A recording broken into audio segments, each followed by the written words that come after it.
Channel पे नए हैं तो सब्सक्राइब कीजिए। नए वीडियोस के नोटिफिकेशन के लिए बेल आइकन का बटन दबाइए। मैं आपके लिए लेके आता हूँ interview questions, multiple choice questions for competitive exam, theory exam question writing, concept clearing for electrical aspirants.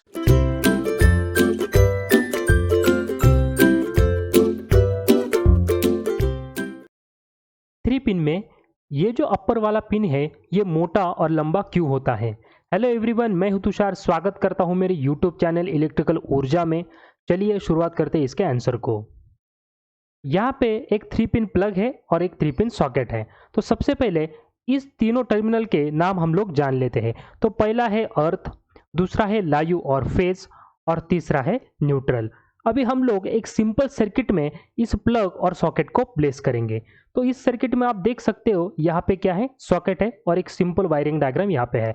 तो अपर जो टर्मिनल है वो हो गया है अर्थ, उसके बाद लोअर में ये गया है न्यूट्रल को, और बचा हुआ जो ये फेज है वो गया है single pole single throw switch को, जिसका रियल इमेज मैंने आपको यहाँ पे दिखाया है। तो अभी इस केस में ये ओपन है और उसका अदर एंड जा रहा है फेज को, यानी कि अगर मैं इसको क्लोज कर दूं तो सर्किट कंप्लीट होता है और यहाँ पे हम लोगों को सप्लाई मिल सकता है। तो उसको मैंने यहाँ पे अभी क्लोज किया। क्लोज करने के बाद यहाँ पे सिंगल फेज सप्लाई आ चुका है, लेकिन कोई इक्विपमेंट कनेक्ट नहीं है। तो अगर मैं मान लो कि रेफ्रिजरेटर या मोटर यहाँ पे कनेक्ट करना चाहता हूँ, जिसका जो पिन होता है वो होता है 3 पिन प्लग।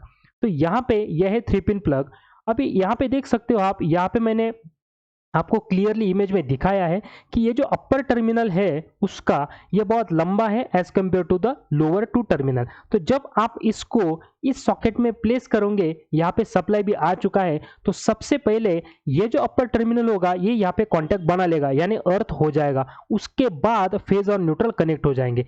इसका मतलब है कि अर्थिंग का बहुत ज़्यादा इंपॉर्टेंस दिया है। उसका रीज़न ये है कि अर्थिंग हम लोग को प्रोटेक्ट करती है इलेक्ट्रिक शॉक लगने से, और दूसरा रीजन जो फॉल्ट करंट होता है या शॉर्ट सर्किट करंट या लीकेज करंट होता है वो ह्यूमन बॉडी में से फ्लो होने से पहले ही अर्थ को मिल जाता है। तो ह्यूमन सेफ्टी के लिए ये जो टर्मिनल होता है ये लंबा बनाया हुआ होता है।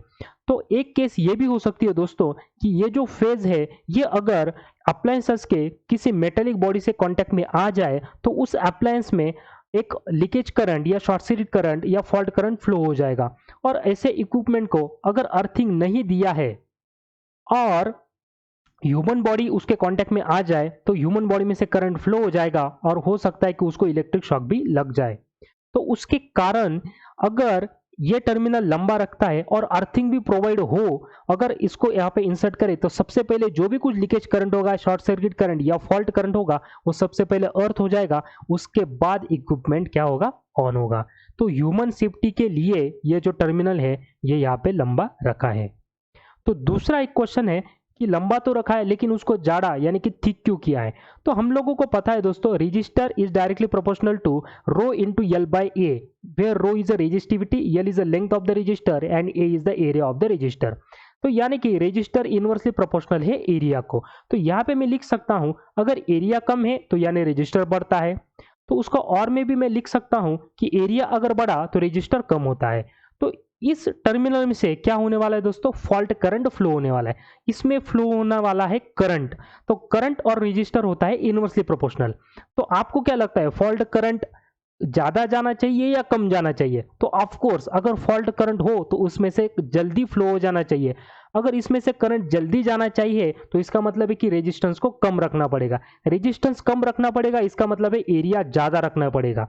ओके, तो उसके कारण इन दोनों केस में से ये जो केस है वो यहाँ पे अप्लाई हो जाती है कि रेजिस्टर कम रखो, उसका मतलब एरिया बढ़ जाएगा और उसमें फॉल्ट करंट फ्लो हो जाएगा। तो यहाँ पे मैंने लिखा है दोस्तों, फॉल्ट करंट अगर बढ़ाना हो यानी कि फ्लो करना हो तो रेजिस्टेंस कम रखना पड़ेगा, रेजिस्टेंस कम यानी एरिया ज़्यादा। तो यहाँ पे मैं लिख सकता हूँ fault current should easily pass towards the earth, so resistance is kept minimum by increasing the area. तो ये उसका आंसर है दोस्तों। तो यहाँ पे अगर आपको डिटेल आंसर चाहिए तो यहाँ पे मैंने लिखा है, आप पॉज करके आंसर को अच्छे से लिख सकते हो। दोस्तों आप मुझे फॉलो कर सकते हैं इंस्टाग्राम पे, एड्रेस है इलेक्ट्रिकल ऊर्जा। आपको कोई क्वेश्चन है तो आप मुझे मेल कर सकते हैं electricalurja1990@gmail.com। चैनल को सब्सक्राइब करने के लिए ये जो लोगो दिख रहा है उस लोगो पे क्लिक कीजिए और चैनल को सब्सक्राइब कीजिए। मिलते हैं नेक्स्ट वीडियो में। Thanks for watching.